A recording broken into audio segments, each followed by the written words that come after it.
káàbọ̀ padà yín ará ilé ètò Miliki Express ṣì ń tẹ̀síwájú lórí Orísun original number 1. Àlejò kejì mi ti wà ní ilé agodo báyìí o. In fact, sweet sister ni wọ́n. Wọ́n look beautiful. Wọ́n dẹ̀ tún wá ń ṣe fashion. In fact, mi believe pé irú wọn tẹ́ bá ti rí wọn, ẹ understand nǹkan tí mo sọ pé wọ́n lè go deep into fashion tó yẹn. Àmọ́ àdúpẹ́ lọ́wọ́ Ọlọ́run pé wọ́n mọ fashion yìí dójú àmì nítorí pé wọ́n máa ń fi àǹkárá ṣe bag, wọ́n máa fi ń ṣe bàtà, wọ́n máa fi ń ṣe umbrella, wọ́n máa fi ń ṣe purse. Kí ni wọn kì í fi ń ṣe tán? Fashion tí wọ́n kúrò nídìí aṣọ nìkan, ó lọ sí gbogbo ẹ̀yà tí fashion ní, òun làwọn kó pọ̀ tán fi pera wọn ní ìbílẹ̀ creations. Ẹ káàbọ̀ sórí ètò wa mà. Ẹ kú dédé wòye o. Tóyìn àti gbogbo àwọn tó wà nílé pátápátá, ṣé àlàáfíà la bá yín o? Àdúpẹ́ àlàáfíà ló wà. Mo ti ń dáhùn fún wọn nítorí pé mo mọ̀ pé gbogbo àwọn tó bá ti ń wo ètò wa yìí àlàáfíà náà máa ń wà, inú àlàáfíà náà ti máa ń wò. Àwọn tó dẹ̀ ń wò wá tó kù díẹ̀ káàtó fún nípa ti ara ẹ̀mí mímọ́ máa gbọ́wọ́ lé yín láṣẹ Èdùmàrè. Ẹ káàbọ̀ sórí ètò wa. Ẹ ṣeun gan. Mo like aṣọ yín ká bẹ̀rẹ̀ láti ibẹ̀. Ẹ ṣeun gan. Kí lorúkọ style yín? Mo máa ń pe style yìí ní scuba. Scuba? Yes, scuba dress. Actually, English dress ni. Okay. Irú èèyàn tèmi jẹ́, mo máa ń like kí n gbé àṣà ti òyìnbó wọnú ti ìbílẹ̀ tiwantiwa. Kí àwọn tí wọ́n fi bẹ́ẹ̀ nífẹ̀ẹ́ aṣọ bí Ankara, bí native, don't really like àti máa wọ̀. Ṣùgbọ́n tó bá rí àwọn styles tó yẹ pé European styles tí àwọn òyìnbó, wọ́n máa like kan òkè eléyìí náà wà òkè fún wa, a fẹ́ wọ eléyìí náà. Okay. Ó ti yé yín. Àwọn tí ò fẹ́ lọ sí ìbílẹ̀ jù nínú àwọn native attires wa, ẹ wá fi àwọn Ankara tiwa rán àwọn aṣọ òyìnbó, so that àwọn náà á tiẹ̀ lè wọ̀. Wow, ìyẹn náà lágbára nítorí pé style yín ó lágbára. Bí mo ṣe ń wò gan, ṣé láì para òyìnbó ni mo ti ń rí. Àmọ́ àwọ̀ yín dúdú ni mo fi mọ̀ pé dúdú ni yín. Mi ò pupa bí yín o. Iṣẹ́ fashion yìí ṣe ẹ̀kọ́ ni àbí Ọlọ́run fi ta yín lọ́rẹ bí ẹ̀bùn? Mo fẹ́ lè sọ pé ẹ̀bùn pẹ̀lú. Nítorí èèyàn tó bá máa wọnú fashion designing tí kò bá ní ọpọlọ àti ẹ̀bùn láti gbé iṣẹ́ jáde, tó bá kàn lọ kọ, ó kàn ṣe lásán ni. Ṣùgbọ́n mo ní ẹ̀bùn, mo dẹ̀ tún kọ. Ẹ ní ẹ̀bùn, ẹ dẹ̀ tún kọ. Bẹ́ẹ̀ni. Á tó bí ọdún mélòó lẹ ti fi mọ̀ yìí pé ẹ ní ẹ̀bùn yẹn? Mọ̀ pé ìgbà tẹ́ ń dàgbà, ó lè jẹ́ pé àti kékeré lẹ ti wò pé mo ní ẹ̀bùn láti máa ya nǹkan ní o, àbí mo ní ẹ̀bùn láti máa ṣe oge. Á tó bí ọdún mélòó sẹ́yìn lẹ ti discover ẹ̀bùn yìí? Nígbà tí mo wà ní kékeré, èmi ò nífẹ̀ẹ́ sí ká máa wọ lace. Ankara ni mo máa ń nífẹ̀ẹ́ sí jù. Nígbà Christmas, nígbà nítorí Christian lèmi, ní tó máa lọ àwọn fẹ́ ra lace fún wa, mo máa kéékèèké máa ní mi ò fẹ́ lace o. Ankara ni kán ṣàbá mi wá, ọ̀kan bá mi wá ready made tó bá mọ̀ pé wọn ò fẹ́ kí n fi Ankara ṣe party. From there, mo ṣáà nífẹ̀ẹ́ ìfẹ́ ọkàn ní eléyìí jẹ́. Kò ń ṣe pé bóyá mo kàn jí sí lójijì tí mo kàn bẹ̀rẹ̀ sí ní ṣe. Nígbà tí mo wà ní school, tó bá rí mi, aṣọ tí máa ń wọ̀ jù, ìgbà yẹn mo tẹ̀ tí mọ aṣọ rán, bọ̀ gbogbo aṣọ tí máa ń wọ̀, tailor ló máa ń rán. Nǹkan tó ṣẹlẹ̀ ni pé tí tailor bá báyàn rán aṣọ, ó máa ń fi ìtara ju kéèyàn ra ready made lọ. Bẹ́ẹ̀ni. Ká má parọ́. Bẹ́ẹ̀ni. Most times tí àwọn èèyàn bá ra ready made, wọ́n máa ṣẹ̀ mú wá bá wa, ẹ jẹ́ bá mi mú lẹ́gbẹ̀ẹ́, bí báyìí ṣe bákan, tọ̀hún ṣe bákan, bọ̀ tó bá yẹ kí wọ́n rán fún yín ni, kò sí bẹ́ẹ̀ ṣe máa sọ pé kò size yín dáadáa. Lóòótọ́ ni, nítorí pé tọrùn tèmi yìí bó tiẹ̀ ṣe jẹ́ pé lycra ni, rírán náà ni mo rán, kì í ṣe rírà. Splendid.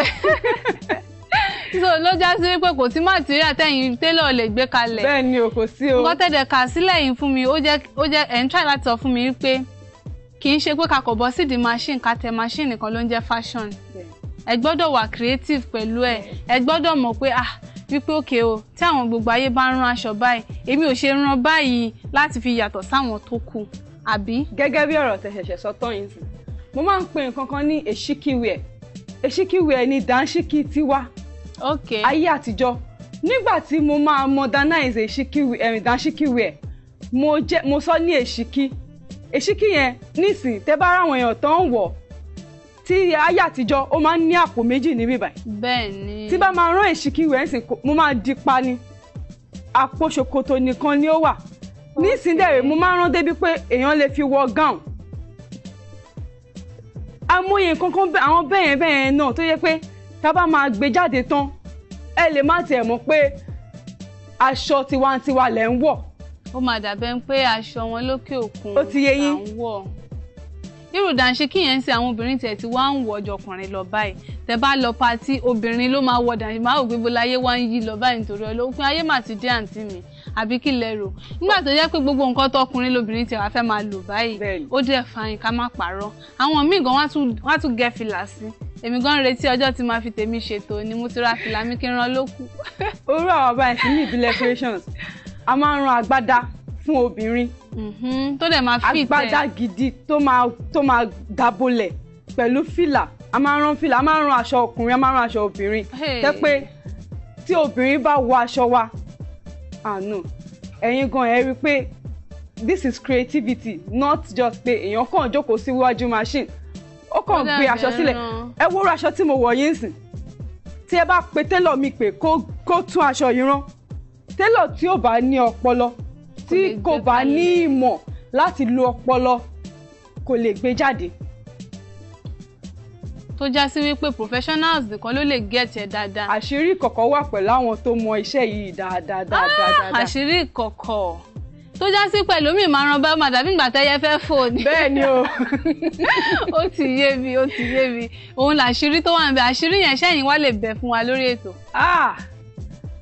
ẹ gbọ́ tí mo sọ pé àṣírí yẹn wà pẹ̀lú àwọn ẹni ìkọ̀kọ̀ àṣírí yẹn wà ní ọwọ́ ọ máa sọ pé àṣírí wà lọ́wọ́ àgbàlagbà tí yẹ pé kò kí n fi ní ọwọ́ òsì tí ò kí n fi jẹ̀bà a lè fọwọ́ ọ̀tún máa jẹ̀bà o ṣùgbọ́n àṣírí ibi táṣírí wà gangan ẹ gbúdọ̀ fi jẹun ibi tí àwa ti ń mú àṣírí tiwa jáde nìyẹn táwa fi ń jẹ́ ìbílẹ̀ creation tí gbogbo ayé dẹ̀ nífẹ̀ẹ́ sí ibẹ̀ yẹn nìyẹn. ok ṣé ẹ̀yin tiẹ̀ lọ sílé ìwé ẹ̀kọ́ kọ̀ọ̀kan rárá kí ẹ tó bẹ̀rẹ̀ sí ní ṣe fashion yà bí bẹ́ẹ̀ ṣe ti dàgbà tẹ́tí láìkì fashion lẹ́wọ̀ pé wo mi wulẹ̀ nídìí láti dára mi láàmú kò kúkú síṣẹ́ ẹ jẹ́ n kúkú gbájúmọ́ iṣẹ́ fashion. ó tí o èmi tẹ̀ ń wò yìí mo ní diploma in law. okay. mo dẹ̀ tún ní BSc in PR and advert that is public relations and advertising in LASU School of Communication ni mo ti ṣe tán. àṣìjọ wà ní line kan náà torí pé mass communication lèmi náà ṣe ní school PR and advertising tẹ̀yìn sọ yẹn advertising major làwa ṣe àwa ń polówó ọjà lọ ni nítorí ẹ̀ ni mo ṣe fẹ́ fi àsìkò ìsọfẹ́ yẹn ara lé tẹ̀ ń wò wá ní jákèjádò ilẹ̀ Nàìjíríà pé tẹ́ bá fẹ́ polówó ọjà yín o this is the right place to come Orísun ni ẹ ṣáà máa kó ọjà yín bọ̀ lórísun ká bá yín polówó ẹ̀ ajé dẹ̀ máa bu gbàjẹ́ nítorí pé òwò táwa bá dáwọ́lé ajé máa ń ba ayé ẹ̀jẹ̀ ni ókè ẹ̀jẹ̀ ní ayé máa ń tún ayé ẹ̀ ṣe ni ajé wà lórí Orísun. ní báyìí ó ní nǹkan kan tí mo observe lára look mo ṣe ń wò yín látàárọ̀ mo pé ṣó lè já àǹtí ló wà into fashion ṣá torí mo wò yín látòkè délẹ̀ yàtọ̀ sáṣọ báàgì àti bàtà tẹ́ gbé kò sí nǹkan míì tó jọ fashion lára yín mo wá wò pé kí ló wá fa interest yẹn tẹ́ fi wá nífẹ̀ẹ́ sí fashion gangan nítorí pé ẹ lo earring èyí accessories ẹ wọ̀ kí ni ìdí tó wà níbẹ̀ àbí àṣírí kọ̀kọ̀ tún ló wà nínú ìyẹn. béèrè ńlá lẹ béèrè yìí o nípa earring mo máa ń wọ̀ tẹ́lẹ̀ o mo dẹ̀ máa ń wọ gbogbo àwọn nǹkan tó jẹ́ ti obìnrin dáadáa tẹ́lẹ̀ ká ṣerun ká ṣe gbogbo ẹ̀ but I think 2011 mo kàn wọ́n pé wo wàhálà ni ká máa lẹ̀ nǹkan mọ́ etí ká máa lẹ̀ nǹkan mójú àti pé ìgbà míì mo máa kàn jáde earring ìgbà míì gan bí mo ń ṣiṣẹ́ lọ́wọ́ earring ti sọnù mo kàn wọ́n pé rather than kéèyàn máa kó gbogbo ẹ̀ sára kéèyàn filẹ̀ ìyẹn ò ṣe ké bí mo kì í jáde o ìyẹn ò dẹ̀ ń ṣe ké bóyá mo ò gbáfẹ́ rárá tá bá pera wá sí party kẹ́ jẹ́ ká mú jó ń bẹ̀ o. Ó dẹ̀ yẹ ká mú ijó yẹn látòrí ètò báyìí ni. Bẹ́ẹ̀ ni o, mi ò mind o. Ẹ̀yin aráalé ṣe gbà wá láyè àbí ká máa bẹ́tò lọ. Àwọn aráalé ní ká máa bẹ́tò lọ. Wọ́n ní ká má tí ì sọ́dọ̀ níjó. Nípa àwọn ń gbádùn ọ̀rọ̀ tá à ń sọ. Àbí o. Mo wé tí mi ò rí nǹkan kan, mo rí gbogbo ẹ̀ pé ẹ̀dẹ̀ tún sọ lẹ́ẹ̀kan yẹn wípé pé Christian ní ṣé kí kúkú wá conclude pé SU ni yín ni ẹ kò dẹ̀ mú fashion mọ́ SU titi yín ni. Èmi ò kí ń ṣe SU o. Kí ló dé? Èmi ò ṣe SU o, tẹ́ bá wo orí mi dáadáa eléyìí ò jọ ti SU rárá o. Eléyìí SU ò lè gbélé sórí o, wọn nígbà o. Ẹ jẹ́ kí n sọ fún yín o, SU lè gbélé sórí àmọ́ àtìmákásà làwọn máa lò ní. Ṣé SU ò kí ń ṣe irú irun báyìí? Eléyìí natural dread ni o, irú mi gangan leléyìí. Àwọn èèyàn wọn nígbà wọn láyè láti ṣe irú ẹ̀. Èmi ò ṣe SU o. Àwọn èèyàn nígbà wọn láyè. Ẹ má jẹ́ àdárúkọ àwọn ministry tí ò nígbà wọn láyè. Bẹ́ẹ̀ ni ká má sọ yẹn di nǹkan míì. Lóòótọ́ ni kó má bàa dá wà lálẹ́. Ṣùgbọ́n mi ò kí ń ṣe SU o. Christian ni mí. Mo dẹ̀ believe nínú Ọlọ́run, mo dẹ̀ believe nínú Jésù, ṣùgbọ́n mi ò gbẹ̀sìn sórí o. Ok, ẹ jẹ́ ká wá sọ̀rọ̀ nípa dreadlocks orí ìgbà yẹn nítorí lára fashion náà ni tá bá ń sọ̀rọ̀ aṣọ àsọ̀rọ̀ irun. Ṣé dread orí yín yìí ẹ ṣe ń ta ni àbí fúnra yín náà lẹ tún ṣe yẹn? Torí ìgbà tí mo délẹ̀ kan yẹn ń sìn, ìgbà tẹ́ wo irun mi, ẹ wò pé irun mi fáìn o, àmọ́ ẹ tún lè bá mi ṣe kó tún fáìn jù báyìí lọ. Lẹ bá da nǹkan náà bò, lẹ bẹ̀rẹ̀ sí ní ra, lẹ́ra má wà. Ṣèbí fashion aṣọ làǹtì láwọn rán. Ewó ń tún ti rún bẹ̀, mo bá ní òkè o, mo bá rẹ kẹyìn pé tá bá dórí ètò àmàyànnà náà ẹlẹ́yọ̀ kọ̀ọ̀kan. Ṣé fúnra yín lẹ ṣe dread orí yín ni àbí ẹ gbé lọ sọ́dọ̀ àwọn tó máa ń ṣe? Nígbà tí mo kọ́kọ́ fẹ́ bẹ̀rẹ̀ dread, mo láti gbé lọ sí ọ̀dọ̀ àwọn tó mọ̀ ṣe dáadáa. Ṣùgbọ́n lẹ́yìn ìgbà yẹn o, mi ò jẹ́ kéèyàn kan fọwọ́ kan orí mi mo tó fi gùn dé bó ṣe wà yìí. Kò séèyàn kankan tó ń bá mi ṣe, èmi náà ni mo bá ara mi ṣe nǹkan mi. Wọ́n sọ̀rọ̀ lẹ́ẹ̀kan nígbà kan láwọn fẹ́ ṣe irun, mo dẹ̀ wò pé kí ni mo lè bá sista yìí ṣe tó máa fáìn tó dẹ̀ máa fi gún régé ní orí ètò. Mo bá ní ó da ẹ jókòó, ẹ jẹ́ kí n sáré pa ìtú ọwọ́ mi fún yín o. Mo mọrún ṣe, mi ò kọ́ o, bọ̀ mo mọrún ṣe. Tá bá dẹ̀ sọ̀rọ̀ nípa pé òkè o, kí lẹ́ni yìí lè lò tí bóyá scar wà lára ẹ̀, bóyá ó ní pimples tí mo lè sáré sọ fún pé nǹkan báyìí ló máa lò tó dẹ̀ máa ṣiṣẹ́ tó dẹ̀ máa dúpẹ́ lọ́wọ́ mi, mo mọ̀ ń pa ẹ̀bùn ní kò ń ṣe pé bóyá mo mọ body massage ṣe.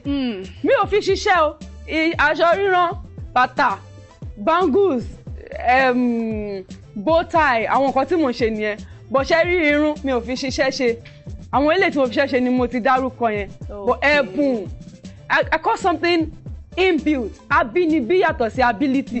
Abínibí leléyìí kò ń ṣe ability rárá. Ok, abínibí yín yẹn ẹ máa kọ́ wa ń díẹ̀ nínú ẹ̀ lórí ètò lénìí. Ẹ sọ pé àwọn tó ní pimples ẹ lè sọ àwọn kankan tán lè lọ lò fún wọn, àmọ́ ẹ ní dárúkọ brand kankan. Kí a tó wá ṣe yẹn, ṣé wà pẹ̀lú mi? Bẹ́ẹ̀ni. Ẹ wà pẹ̀lú mi? Bẹ́ẹ̀ni.